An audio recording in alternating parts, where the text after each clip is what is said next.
Welcome to the 5th installment of the Dabber Dini Vape Show. I'm your host, the Dabber, and with me, my good buddy, Jesse. Hey. I've already hit my hat on the thing. Every time. We have one sponsor today, that is Rocky Mountain E-Cigs. Rocky Mountain E-Cigs, been in the Denver area since 2013, been in the business of making quality signature e-liquid since then, and we make it in a lab like it's supposed to be, not in-house. So good stuff. Come check it out. We also have happy hour on Tuesday and Wednesdays from 5 to 7 p.m. You can get a 30 milliliter bottle of signature juice for $7.50, a 60 ml of signature juice for $15, and Jesse, a big 120 ml bottle for $30. What do you think about that? You know what I think about that? We say that every time, don't we? It's a great price. Come down and check it out, and it's all steeped well beforehand and ready to go. So check that out. And if you visit any of our locations on the screen, you can receive 15% off by mentioning the Dabber Dini Vape Show, as well as 10% off if you make a phone order at any of those shops. So take advantage of that before we change it. First segment, like always. What are you vaping on? Was that metal? That's perfect. Metal vaping? Yeah. Yeah. Yeah, dude. I think it's just great. All right, Danny, what are you vaping on? All right, I'll go first. First up, I brought in my Risa stick. Very nice, very nice. Your We've rattlesnake cigar? Yeah, we've talked about this plenty. I just like it. It's just a great device. In it, I'm rocking the VAPE, the Rainbow Sour. It is one of our signature juices here at Rocky Mountain E-Cigs. This is just a great summer juice, man. It's just a great summer juice. It's like really lemony, but it has these like back end notes that just kick ass, bro. No, it's a great flavor. I've rocked that for a while. Yeah, it's some good stuff. Check this out.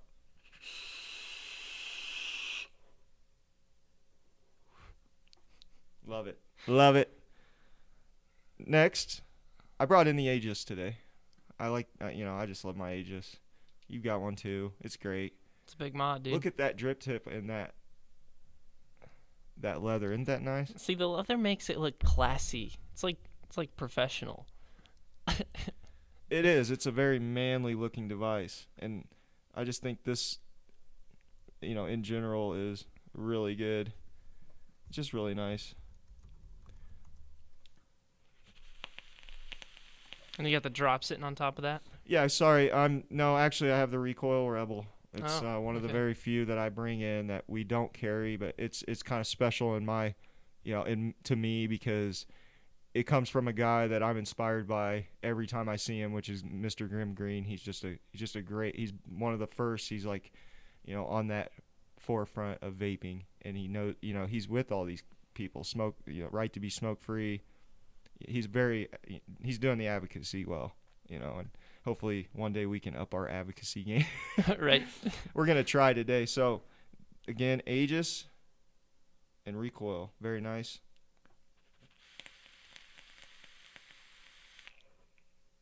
Excellent. One more, Jess, One I more? want to do. And we've done 2 sneak peeks on 2 pod systems, and we haven't really done a review on them yet. Okay. But this is the OPS1 by Smockjoy. That's the new guy. Smockjoy doing it up with the OPS1.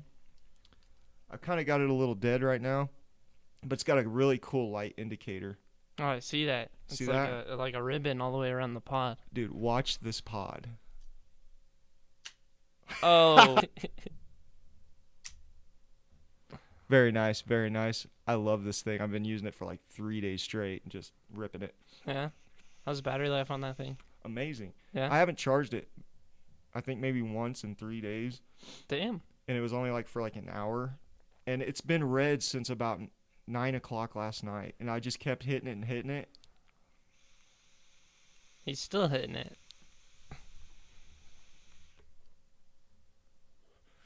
In this thing, once again, the Siren. Oh, Can't go strawberry wrong with that. coconut milk, dude. I Dude, love that. I That's can't what get I got in over my it. Boulder. Lesion Labs, man. They are doing it up. They just sent us a bunch of CBD, too. 150 milligram CBD vape juice. They did that Nilla cake in CBD. Oh, okay. So good. That's a good flavor. And then, Jesse, they have their cannoli line. Cannolis, Like huh? the cannoli B1 and stuff. So they transferred some of that over to the CBD as well. Cool. Very exciting, very Cool. exciting. that is what I'm vaping on. Excellent. All right. Well, on to me then. Got the drag. Got the Loopy Drag over here. And I'm rocking the Mango. Yeah. This is the new one you got in. Well, Yeah, that dude, it's so good. It's basically the Cushman without yeah. low mint. Squeezed. Yeah. Squeezed. That's Yeah. how it's spelled. SKWEZED. Squeezed. Squeezed. Exquisite. No, it's really good, really fruity. I think it's a killer summer flavor. And Yeah. We also have their green apple mint. It's really good. It's a good. If you like green apple vapes, it'll be right up your alley. Things kicking. You're rocking the Twisted Messes 24 on top of that, I see. I am. With I a am. little knurled nub tip. Knurled nubby tippy. The Twisted Messes is such a great Oh, RDA. yeah, he kicks butt, dude. All right. And then over yonder, got my Veneno. Love this. Light up tank. Beautiful. And then we're running. Okay, so this is actually, or this is going to be a Twitter poll today. So I got the Acai Tropical by SoCal Vapes. And it's a tropical acai smoothie with honey. It's really nice. I just really enjoy this flavor. And so if you guys have tried this or seen it or whatnot, and you think we should sell it in this store, head to Twitter and check out that poll and give us a vote, yes or no, thumbs up, SoCal whatnot. Vapes. Retweet it, get the word out there. We wanna probably sell it here, so you gotta let us know. Yeah, we just want to get your input. It's something interactive you guys can do with us. We already carry the original, the Acai Original, which is an acai smoothie and granola bowl. It's really good. It was one of my picks, so I'm not sure if we've had it on the show yet, but I probably will bring that in soon. Very good stuff. Very good stuff. And then last but not least, the Boulder Everyday. Got the Boulder, and I'm also rocking the Siren by Lesion Labs. That strawberry coconut milk.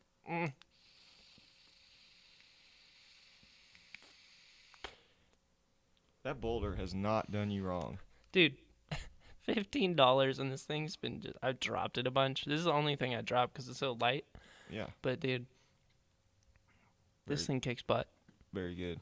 All right, our next segment. Next segment. Advocacy. So, for advocacy, we want to go to righttobesmokefree.org. That's r2bsmokefree.org and join the fight. Also, look into your local government's rules and restrictions. You can do that at CASAA, that's CASAA.org. So that's a good way to get involved with your local advocacy, vaping advocacy. Also, one more link I want to drop is the www.regulations.gov. That is what it is. www.regulations.gov. Go to search the vaping and the vaping segment. Search the vaping segment and you will find some things on there. So you can click around, do some reading. Not much more to say about that other than fight for your right to vape. Gotta fight for your right. First, we also need to talk about Chicago. Yeah. Did we already talk about San Francisco? Well, and that's the thing. These segments, these shows come out a week in advance, or we shoot them a week in advance. So when we shot episode 4, we hadn't quite heard about the regulations in San Francisco yet. So, yes, San Francisco is now in a flavor ban. They have put it in the literature where you can't even sell shorty 50 ml bottles. So you can still order juice into San Francisco online. But as far as brick and mortar retail there, it's screwed. I think something like 35 shops now have to move out of the city and probably close their doors. Some of them will. Some will close their doors. Some will move like to an outskirt town. But yeah, it has completely destroyed the vaping industry in San Francisco. New York is next. And a little surprise we got this week was Chicago. Now, Chicago went ahead and did this as a vaping thing, where San Francisco, it was packaged as a tobacco safety act. And so the voters were completely misled on this thing in San Francisco. And I feel like Chicago's taken what San Francisco did and just taken it a step further and just said vaping. You know, it's a vaping rule. I don't know what to say other than that's why we're here. That's why we do this too. We want to get that out there so that when this stuff comes around to our cities and, you know, where you're at, maybe you guys can be more prepared than, say, San Francisco New York or Chicago is. Just shut down like that, like not enough warning. It's sad. It's sad. It's very sad. I don't know what to say about it other than fight, man. Fight. Go to CASAA.org, CASAA.org. Go to www.regulations.org and righttobesmokefree.org. If you're keeping up with those 3 websites, you'll know what's coming up. So we're going to do another segment inside of the advocacy this week, Jesse. Sub-segment. It's a segment within a segment. It is called Dabber Danny News. Okay. So What's Dabber the Danny- DD News? The DD News. That's a good one. Maybe Yeah. we should just call it DD News. DD News. In light of our recent issues in our country, I thought it might be proper to talk about vaping myths. So I want to plug Vape News. Go over to vapenews.com and you'll find Vaping Myths. So our first myth: vapor products are tobacco products. So basically the myth is that vaping is a tobacco product, and the FDA has deemed basically that vapor products are tobacco, in which they're not. They contain nicotine, but very few, little to no juices contain actual tobacco. These products are made up of a propylene glycol, vegetable glycerin, natural and artificial flavors, and nicotine. That's it. It's labeled on the bottle, and as it has to be. The FDA, whether you're making a can of soda or a bottle of vape juice, everything has to be labeled in the product. For like, if you're consuming it in any way, it's FDA law and regulation that it has to be labeled. And you can look at any bottle of juice, and you can see what's in it. Yeah. And that's that. Unless you get like some weird house juice or something, which you shouldn't. Yeah, this new juice we're going to be looking at soon is says USP grade vegetable glycerin, USP grade propylene glycol, natural and artificial flavors, and USP grade nicotine. Did you hear tobacco in that at all? No. Then No, what sir. the Stop it, FDA. The reality is that of course, at first we didn't know what really this was, but since then there's been a lot of dedication to researching these things, and you just can't put tobacco in a tank, man. It just doesn't work. It won't Well, see, and the weird thing is that makes absolutely zero sense is that it's the FDA's rules that you have to label everything, and even then, the FDA themselves are labeling these things falsely. Yeah. Like, they're like contradicting themselves. Yeah, I mean, it's... So that's myth number 1. Myth number 2, vaping will give you popcorn lung. Jesse, I love this one. I know. debunk this one every day of my life. Actually, like someone comes into the shop and like asks or something. Or on the streets, or last night when I'm at dinner with my girlfriend. I get this stuff all the time. I hear vaping gives you popcorn lung. Yeah, I'm pretty sure my mom said something about that at one point. And I was So I'm like, going to attempt to read this one because it's so important to me. Vaping will give you popcorn lung. The myth. This one depends on leaving out context. A lot of context. Popcorn lung, more formally known as bronchiolitis obliterans, oh my. is an obstructive respiratory disorder which gets its less formal name from instances in which employees at a popcorn factory were exposed regularly and for an extended period of time to concentrated levels of a flavoring compound known as diacetyl. Jesse, diacetyl was in vaping back in the early days, 2012, 13. You could find it. Now, in 2018, there is no diacetyl in any juice in the market. Okay, let me rephrase that. There is no diacetyl in any juice in this shop or in any of the chain of retail stores of Rocky Mountain e-cigs. Guys, it's good. It's just like any food group. You read your labels, Yeah. The reality is, in fact, shadowed in the myth itself. Those who contracted B. obliterans were exposed to extreme concentrations of airborne diacetyl over an extended period of time. That part is generally left out of many mentions of the condition when it's used as a scare tactic about vaping, as it is in the following quote from this article by NBC News. Other teams have found other potentially cancer-causing chemicals in e-cigarette vapor, including diacetyl, the chemical blamed for causing popcorn lung in workers at microwave popcorn packaging plants. So here's the deal, Jess. Diacetyl gives popcorn its buttery flavor. Okay. So they were using it in these buttery juices to give it this popcorn effect or buttery effect, If we keep going down though, One other thing those tactics neglect to mention is tobacco smoke contains concentrations smoke. So cigarettes have concentrations of diacetyl far higher than anything in vape juice. Absolutely. So despite the higher concentrations of diacetyl in tobacco smoke, however, no cases of B obliterans have been connected to smoking.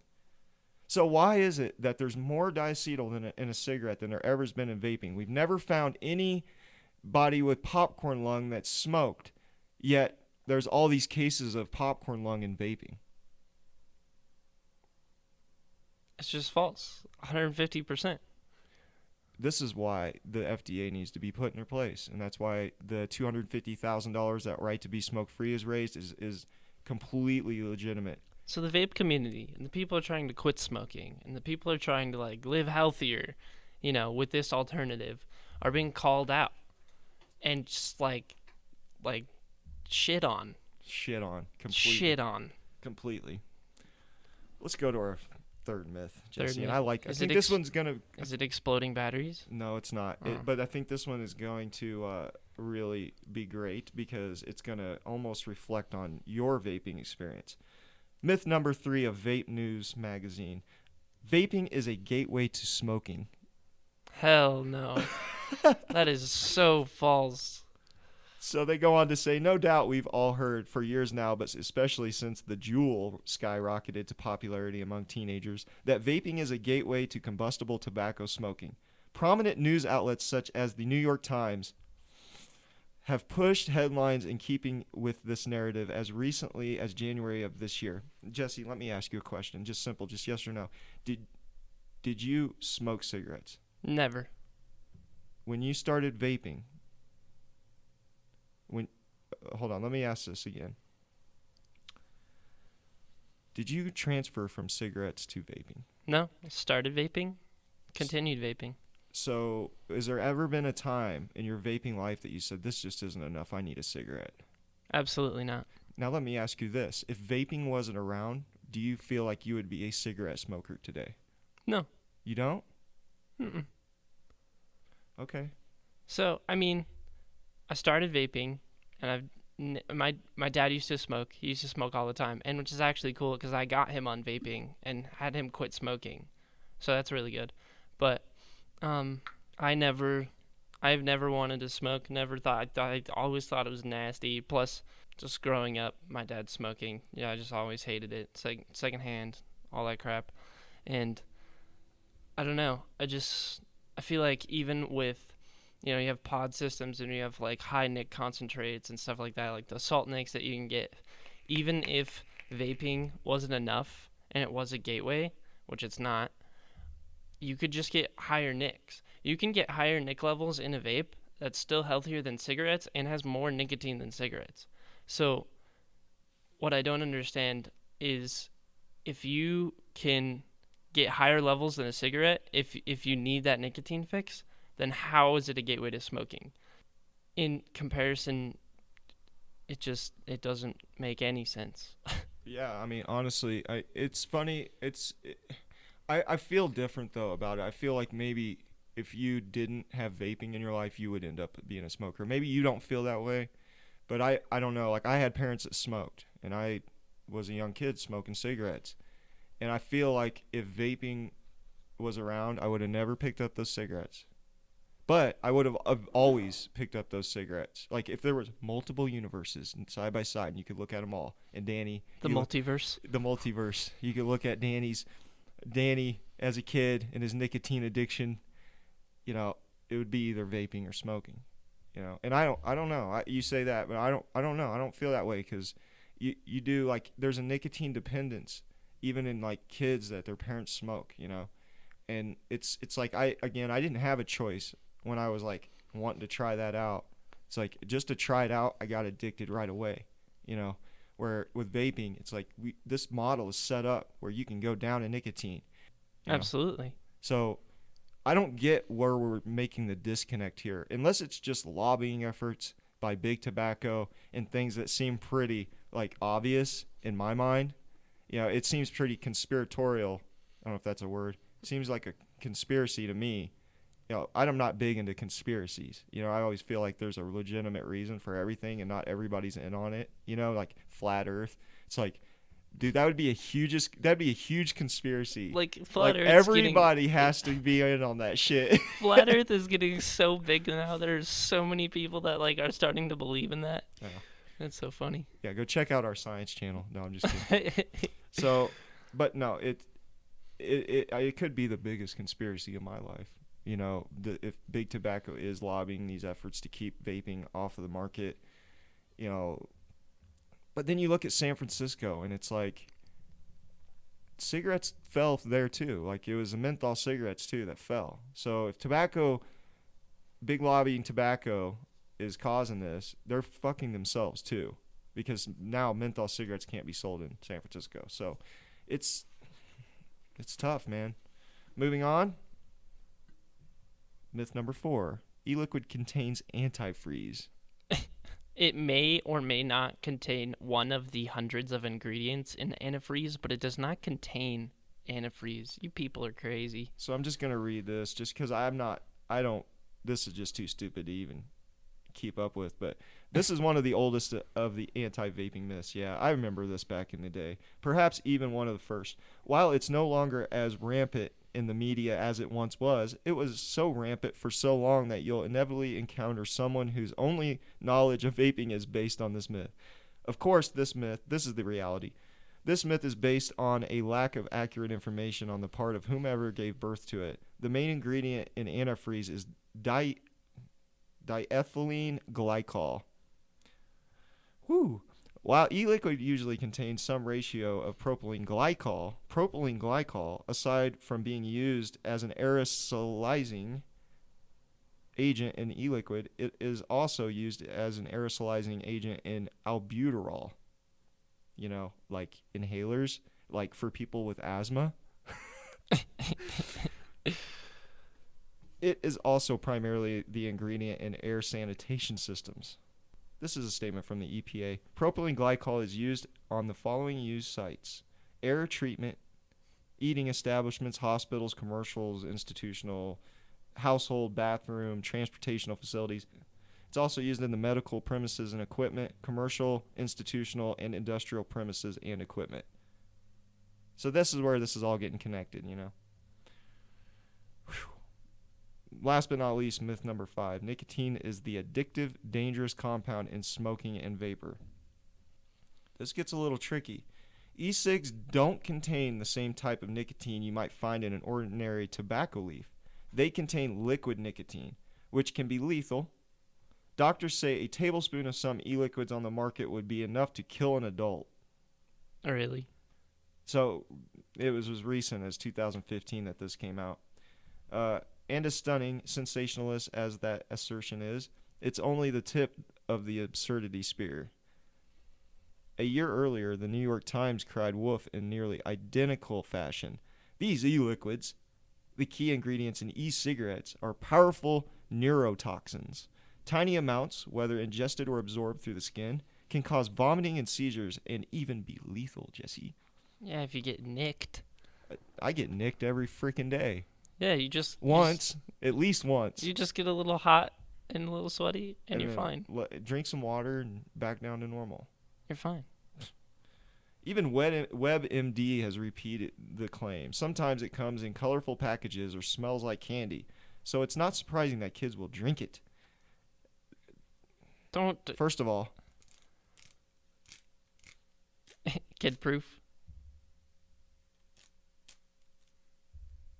I have to freaking drench this down to open it. Kids are not going to get into this unless their parents... Okay, let's just quit acting like these products have to be completely fucking bulletproof from kids. Let's just get down to brass tacks. I saw a CBS News outlet on Wednesday of last week, and it had to do with Juul. There was a crusty old lady and a crusty old man on there talking about vaping. Neither one of them has probably ever touched a vaporizer. She goes on to say, when I talked to the Juul guys, the guys over at Juul, they said they had no idea that their product would be as attractive to kids. Okay, fair enough. The old crusty man says, well, that's their responsibility to make sure that their products don't get into the hands of kids and that they're not labeled for kids. The picture in the background had a Juul 4-pack on it, or it had the device, and it says the alternative for adult smokers. It's like it's labeled on the package, like 18 plus, like everything. I mean, you got to stop. You got to stop, because guess what? Here's the deal. While you guys are trying to save the kids, you're ensuring that I'm going to have to go and do a lot more to make sure my daughter's future is paid for. This is paying for my daughter's future, you know? So when do we care about that, you know? And it's not just paying for my daughters. It's paying for thousands and thousands of kids' future, because thousands and thousands of vapor industry people have kids, and this is how they make their living. This is an industry, people, and it's not going away. See, the problem is, it's not that it's not our fault, and it's not the FDA, because they know they've made it 18 plus. Every store has to ID. It's not the manufacturer's company who's making the products and making the hardware and making the juices, because they're labeled, and there's just only a certain way to get them. I think it comes straight down to bad parenting. Now, you keep track of your kid. Yeah. Like, they clearly have to know someone 18 or older to even get this stuff, right? Right. And that's that. So they have to use a friend or a family member or whoever to get the stuff for them, and then you don't notice the signs, and you try to blame it on everything else. You try to blame it on the companies, the manufacturers, the stores, the industry. And it has nothing to do with the industry. We've had our precautions, and we have our rules and regulations that we have to abide by. So, vape news at the end of this segment, which I think is great. The debunked 5 myths. It's 5 vaping myths debunked by Vape News. You know, myths can be very frustrating to encounter, and hopefully at least these 5 should no longer trouble you. And we're going to help ensure that as well. So I'm glad we talked about it. Big thanks to all of our listeners, watchers, and subscribers. Big thanks to our sponsor, Rocky Mountain e-cigs. Please leave a like and comment. Don't forget to subscribe and click the bell for notifications if you are watching this on YouTube. Find this podcast on YouTube, Vimeo, links on Facebook, Instagram, and Twitter, audio on SoundCloud. We also have a Patreon, so you can go to www.patreon.com/TheDDVapeShow. All episodes uploaded to social media will be linked to our Patreon page, and Jesse and I will eventually upload some hilarious extras. Some hilarious. Also, Jesse and I are destined to do a giveaway for our Patreons and exclusive access to extra content like cutscenes. The Patreon account will free up time and products for just that. Let's get a cloud comp when we out, Jess. All right.